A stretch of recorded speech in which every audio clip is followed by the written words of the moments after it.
Hit it. You tell me when we're going to talk about one. We're already on one. You want to go to two? Who's on first? Oh, God. Here we go.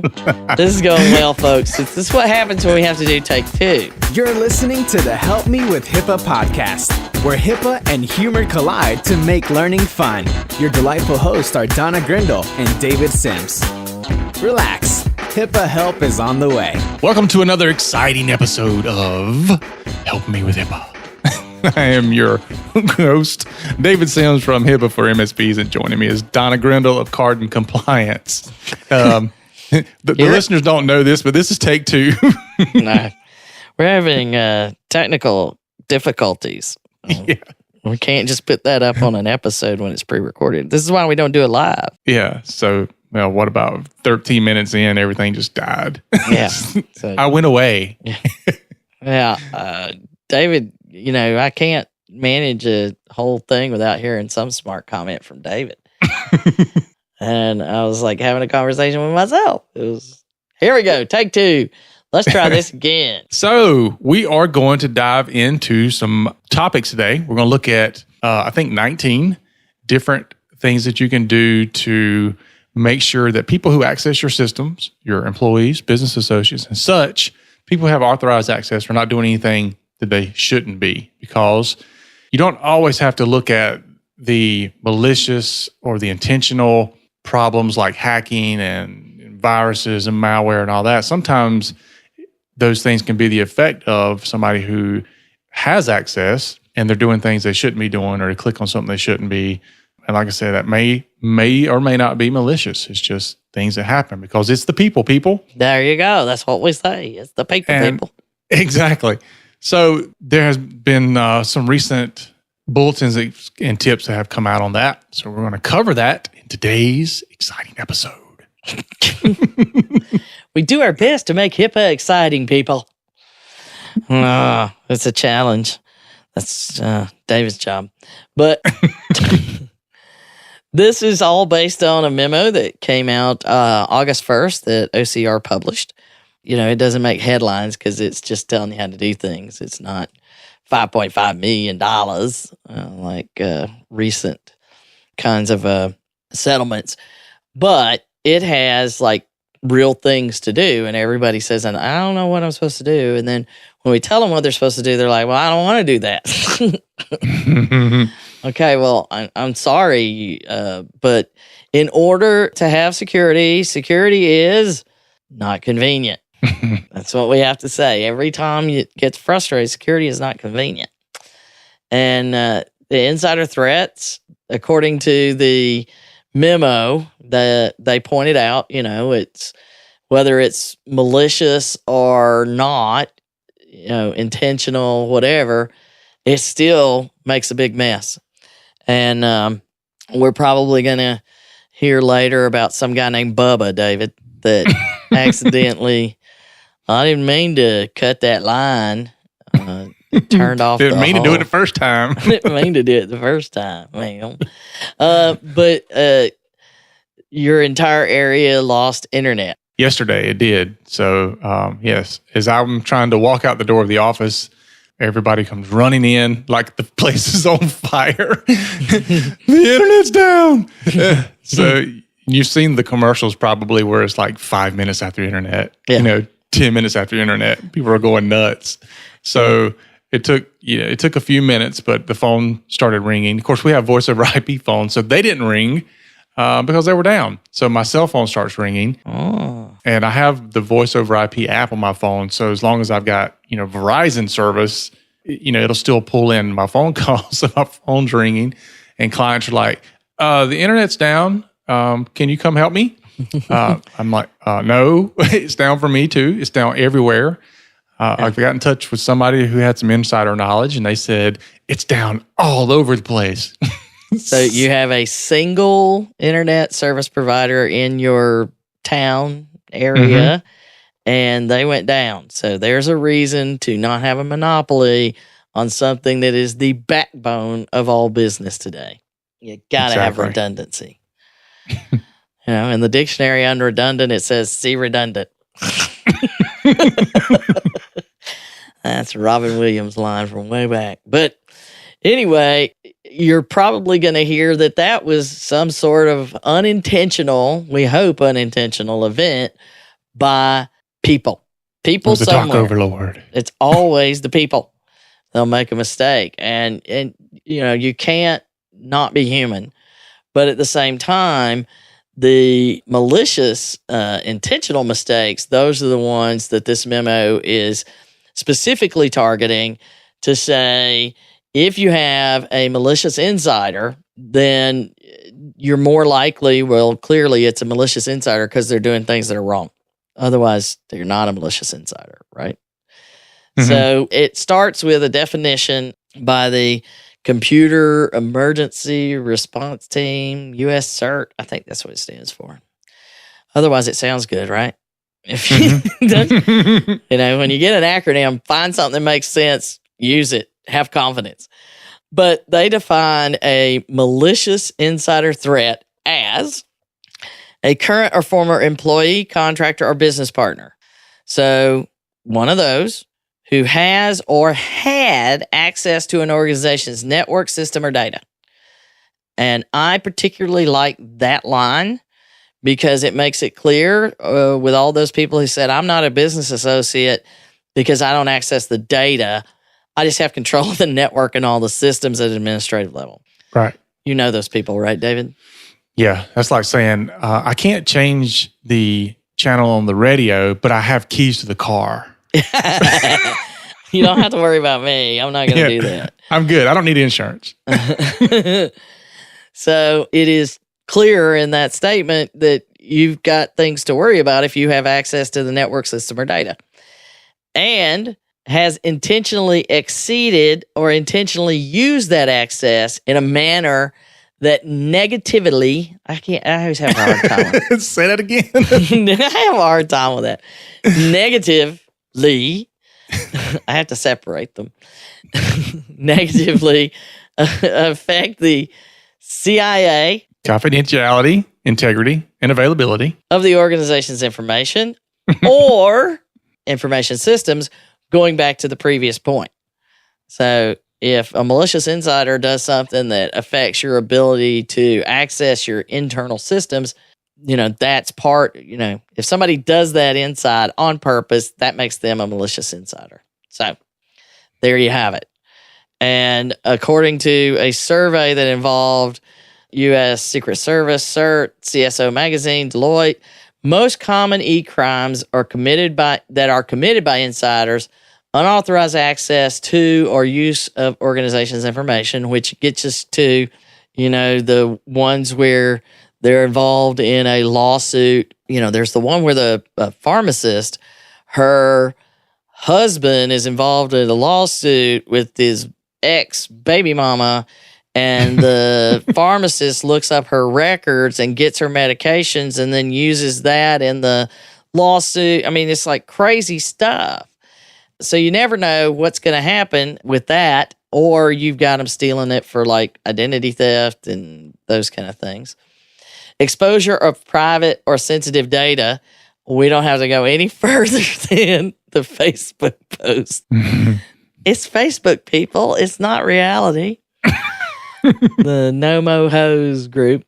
Installation of viruses, worms, or other malicious code, which you definitely don't want somebody that on purpose installs those kinds of things. And then theft of intellectual property, which if you're a software company, those kind of things, big medical offices, I don't know unless they're doing research.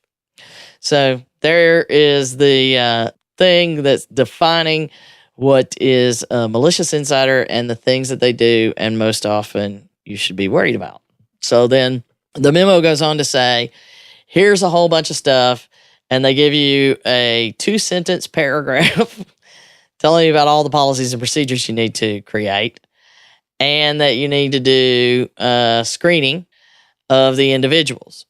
So there's a lot of policies and procedures.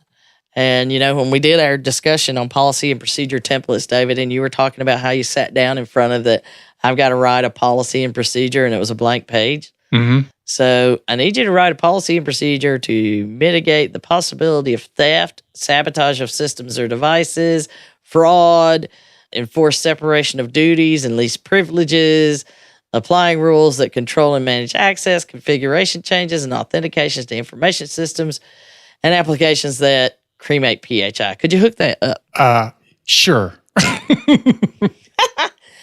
So, yeah, you would need to spend a little time with that paragraph.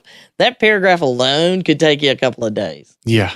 Just to make the list of what you need to do. And then they go on to this, how to do background checks, some sort of screening, and trustworthy and appropriate for the role. I think that's key. Mm-hmm. I don't know about you, but sometimes people get jammed up and they're so ready. I just need somebody to fill this position if they remotely seem okay. I'm going to bring them in. And then they're inappropriate in so many ways. You have the person at the front desk that spends more time on their phone and acts like they're, so, bothered by the fact that you walked up to the front desk to ask a question. Or, just a minute.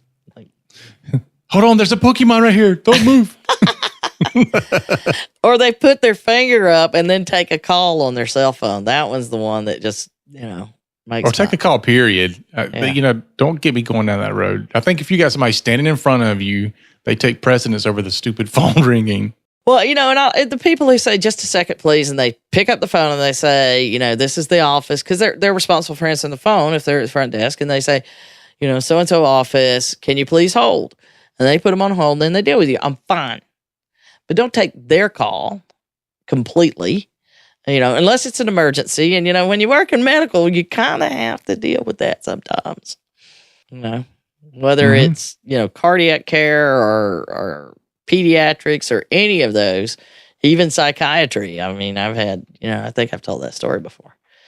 In the middle of a call, somebody had to hang up because a dude in January in Iowa had walked in a bikini.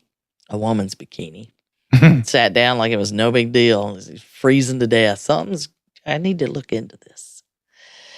So then there's that 19 elements of what U.S. CERT says you need to do to protect ePHI from insider threats. All right, David, there you go. Hit the 19. Hit the 19. So we'll start with number 1. How about that? Yeah. It does better than random. Yeah. We'll lose our place. Exactly. So the first one is to consider threats from insiders and business associates in enterprise-wide risk assessments. And I think that's key, is business associates. We talk about trust but verify. Here's a reason. Just like you verify, people will do background checks on their employees, and then just because a business associate tells you, yeah, we got this and we're HIPAA certified and we signed the BAA, we're good to go. No? No. Are you Gotta distracted today? No, I'm going down the list. I'm ready. All right, you're ready to go to number 2. You don't want to talk about them. David would like to read the list, and then we're done. Well, we got 19. We can't spend a whole lot of time on each one. Okay, hit it. You tell me when we're going to talk about one. We're already on 1. You want to go to 2? Who's on first? Oh, God, here we go. This is going well, folks. This is what happens when we have to do take 2. So clearly document and consistently enforce policies and controls is number 2. Yeah. You're not going to talk about, okay, number 3. Incorporate insider threat awareness into periodic security training for all employees. Okay, so those 2 together, well, actually all 3 of them, go back to different episodes that we've had. One is, trust but verify, and policy and procedures. And if you didn't document, it didn't happen. Security awareness training and building a training program. Mm-hmm. So the good news so far, David, of the first 3, we've talked about them before. Well, yeah, we talked about most of them before. That's where they get their stuff from, is listening to our podcast. I know you insist that's happening. But this, the training, we do talk about training a lot and how important it is. So I'm glad that it did make the top 3. Mm-hmm. Yeah, the 19th one, don't worry about it, but the top 3. All right, so let's move on. We don't have much time. Number 4, Beginning with the hiring process, monitor and respond to suspicious or disruptive behavior. Yeah. Now, what do you know? What do I consider suspicious and disruptive? Well, when you join that, 4 and 5 go together, though. 5. You didn't tell me that. Anticipate and manage negative issues in the work environment. It's because I read them, David. So the two of those go together. It's one of the conversations I just had this week with a customer. We were talking about, they don't worry so much about their insiders. There's only so many of us and blah, blah, blah. I said, okay, here's an environment that's going to happen. You've got children and their father is married to another woman. So not their mother, the stepmother. Their mother is married to the stepfather, and all 4 argue over what's right for the children. Mm-hmm. Who's paying for what? I mean, that happens all the time. It happened yesterday at your house, I'm sure. Somebody did with all those children. Look at him. So the suspicious and disruptive behavior, the negative issues in the work environment, imagine that you have those children's medical records somewhere, whether you're a business associate, which is what we were talking about, or you're connected to the practice in some way, so that you have access to this information.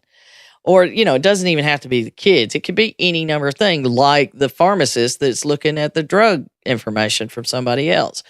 If someone is involved in something like that, and you'll see the disruptive behavior and the negative issues, because they're going to bring down the whole group. It always happens, right?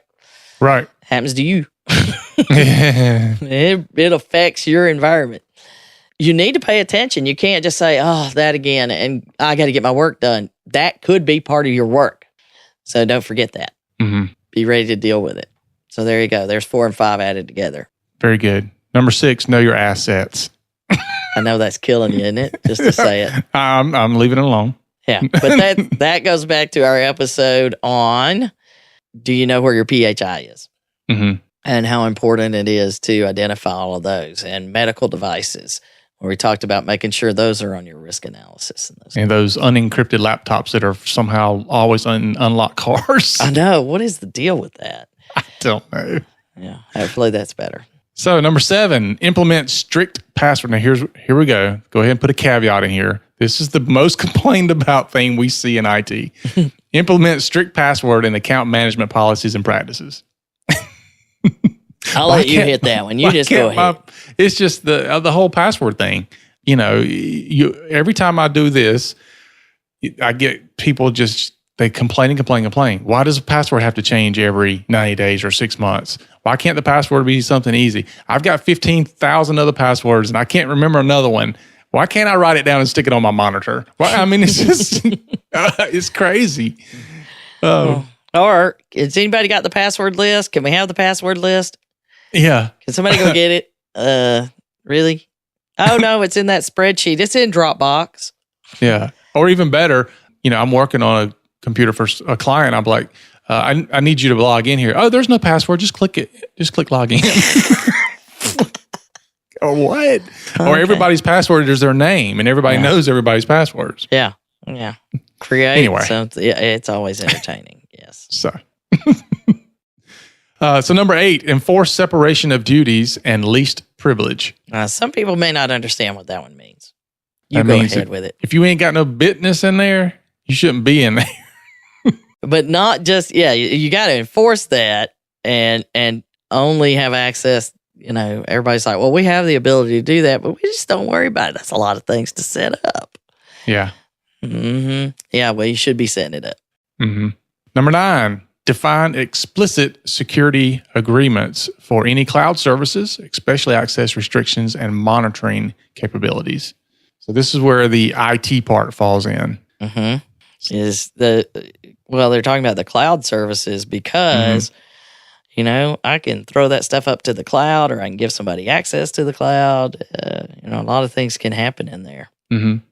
And when you're dealing with, and when you're dealing with the security agreements, and this kind of goes beyond the business associate agreement, but if you're dealing with somebody who's monitoring your systems or dealing with your data or whatever, some of the other things you need to think about too is that, are they enforcing some of these policies that you have? So if your IT company, if you're a private practice or something like that, and let's say they've got policies set up where your passwords have to be reset every 180 days, but your policy says it needs to be every 90 days, then they're not gonna jihad, as we say. That's a major disconnect that happens a lot of times. Is you'll see you go in and they're like, well, let me see your security policies, and then they pull them out, and the IT people have no idea what they say. Mm-hmm. That's really not going to work out really well. Yeah, because from the IT side, we come in and say, okay, our policy is that our clients are going to reset their passwords every 90 days. But that might not be the client's policy. Mm-hmm. So, you have to work within that as well. And, there's a lot that goes on around the policy of the passwords and how often they can change and the complexity, and then even how often they can reuse a password. Well, and you also have to, when you look at cloud services and applications, you have to work within what their features are. Mm-hmm. Yeah.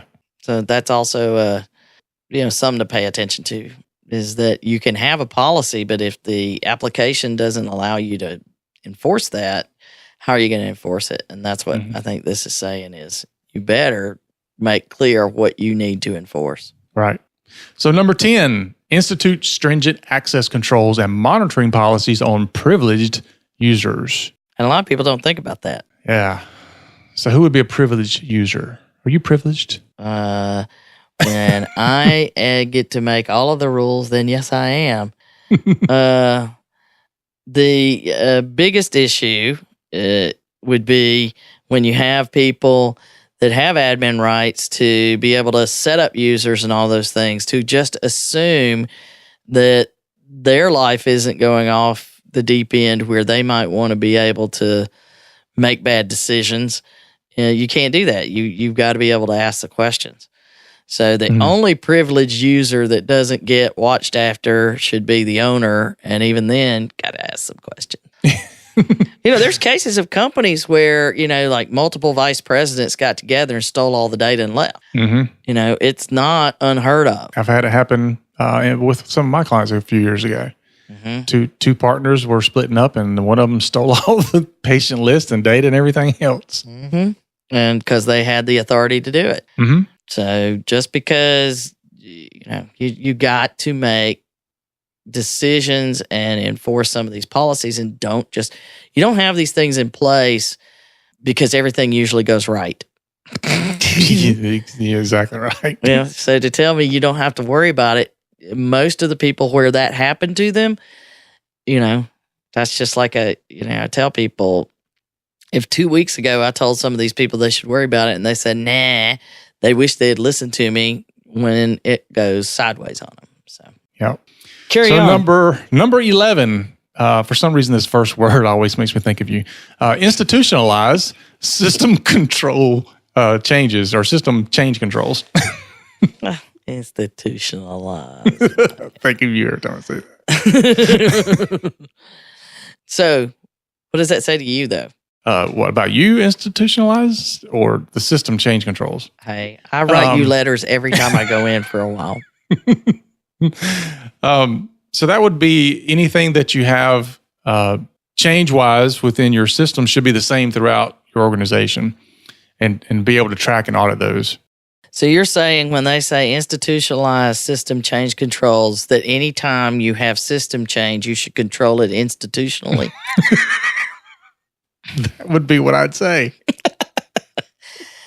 Control it at the top. Don't let everybody at the bottom decide how these things are going to be implemented, because it could open up holes. That'd be a nice way to say it. I like the way I did it better. But anyway. Yeah, so number 12, use a log correlation engine. That's funny.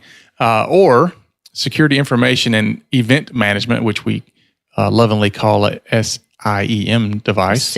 A SIM. To log, monitor, and audit employee actions. And there's different ways to do that.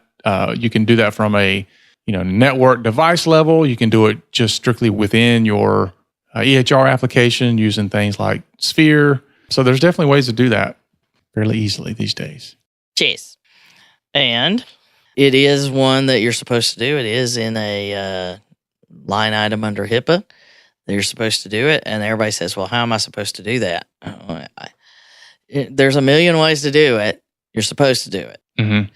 And if you're not looking, then that's when, the biggest problem. And like when we talked about how people find the breaches, statistically, we learned they find it by somebody doing an audit. Somebody finds it by actually auditing what their, the activity is. It's not like you're either going to find it when the FBI calls you or the police walk in or reporters walk in or somebody finds it in an audit. That's almost always how it happens, And you only got one good option there. Well, we've talked about this before too, that, you get, a lot of times you get the information you need to see the problem, but nobody's looking. Mm-hmm. And so indeed, look at the audits. So number 13, monitor and control remote access from all endpoints, including mobile devices. Now there's a good point. Mm-hmm. And we talked about mobile device security. We've talked about all those kind of things.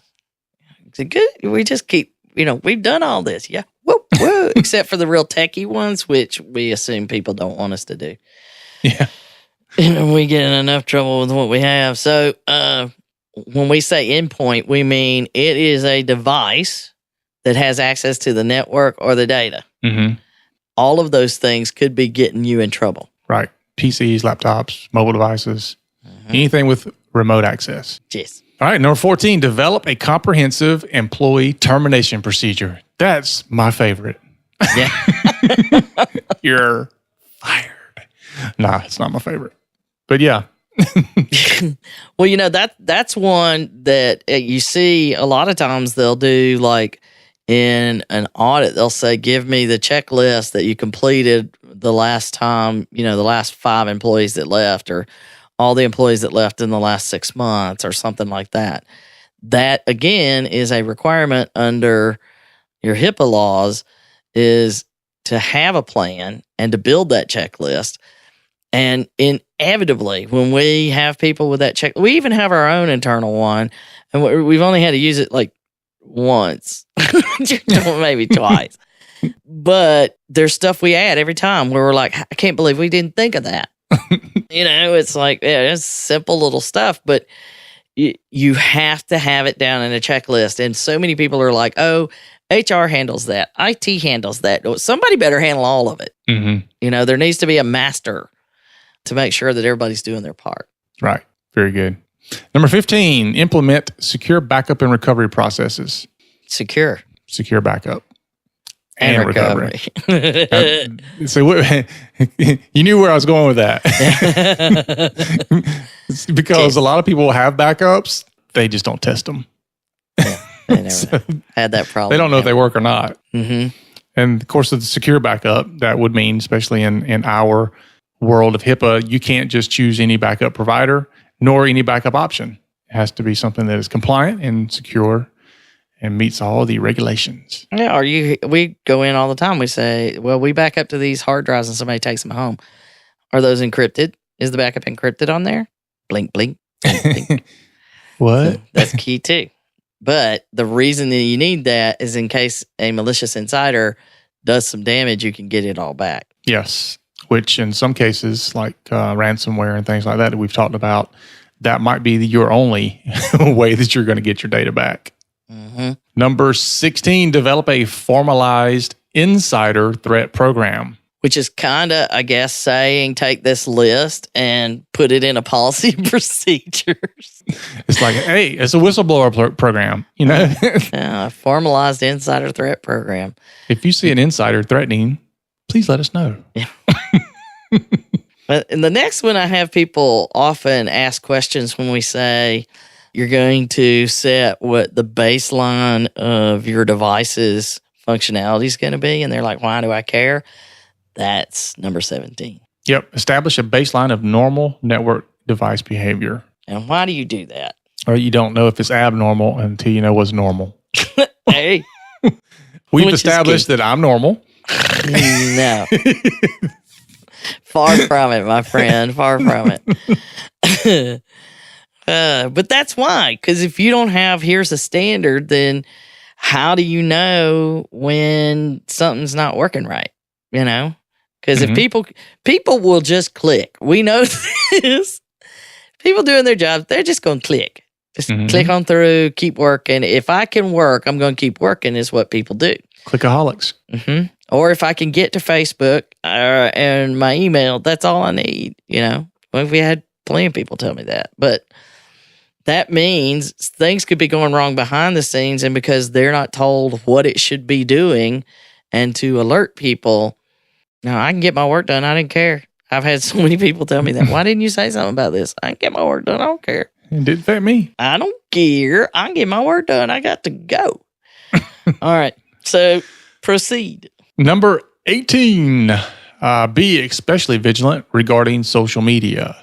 Talked about this before too. Yeah, several times. We've talked about this with the nerdy nurse and with Janet the Kennedy. Get social media lady, and we talked about it on our own HIPAA horror stories. It comes up all over the place because social media is such a major leak. Well, you know, that's another thing is one of those people that had been stealing data, they caught them because they're posting pictures of themselves at, Cinderella's castle on Facebook. You know, so there is another reason to monitor social media to see if people are doing things. And you're like, where'd you get that money? Because I know what I pay you. That's true. There you go. So number 19, and finally, number 19, close the doors to unauthorized data exfiltration. That's one of your big words. I know. I love that word. Exfiltration. It's like, have I infiltrated the gang? No, but I've exfiltrated their data. So, and when you say close the door to, there are tools that are on business class firewall systems. Universal threat management tools that work and monitor for, things that look like something's moving out when it shouldn't. And ways that you can put this, intrusion prevention, data leak management, all of these things is they're out there on these business class firewalls. Problem is people don't want to buy them. Because, I can just go get this. It says Netgear Small Business. Do they say Soho, it like that? Soho. That's good enough. Those aren't going to be the ones that we're talking about. You have to have a subscription to have software that's running on them and it keeps it up to date with all the things that are happening. So that's what they're talking about. And looking at that too, you can, use the one on number 17 where we talked about the baseline of network behavior. If you're seeing a massive amount of upload data all of a sudden, that means stuff's leaving. Well, and that also goes back to you've got to be looking. So that, if you're not paying attention, these things are going to happen. And to assume that you understand and what's going on in all of your employees' worlds, the cases where you have an employee, they weren't a stellar one, but they weren't stealing stuff. And then they get new friends or whatever that say, hey, let's do this. And they have, for whatever reason, they go along with it. You have access to all this stuff. You don't even realize what you're working with every day and how awesome it is. Well, crap. That's all it takes. And you don't even know that's happening. So to assume, we know about assume. So that's our 19 items. David did a good job. Golf clap. Yeah. So, kept it all at a good clip. Yeah. Very good. So now you have 19 things to work on. That's right. Well, and that doesn't even count the policies and procedures up there at the top that we talked about. So, right. The excluded individuals and entities and checking all of that stuff. Yeah. But many people have to do that already. But you've got to be thinking about these things. And my guess is something prompted this memo coming out. We'll have that next month. And, they made a point of saying that it was reported by a covered entity that one of their employees had unauthorized access to 5,400 patients, ePHI, for almost 4 years.